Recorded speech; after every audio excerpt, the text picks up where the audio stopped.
everyone, good morning. My name is Amisha and I live in Berlin. I'm pursuing my master's over here.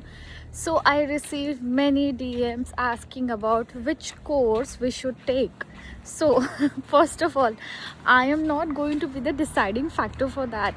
You have to decide by yourself. You have to sit back and think of it after your bachelor's or after your 12th, that in which stream you are interested, in which stream you want to continue, in which stream you want to pursue your career, you want to go ahead, you want to work.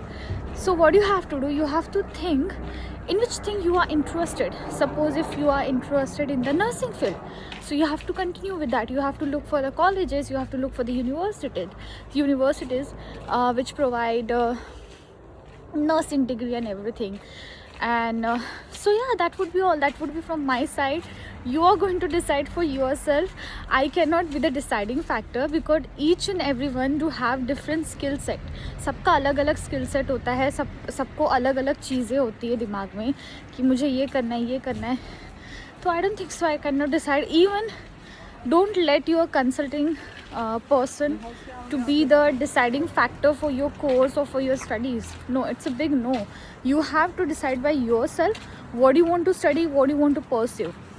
So that would be my suggestion. And sorry, I'm just breathing heavily because it's kind of very low temperature here and I have never survived that temperature in my life, so I'm just having little bit of difficulty while breathing. Let me know if you have any solution for that as well. And that would be all from my side. Have a good one. Bye bye, take care and Jai Hind.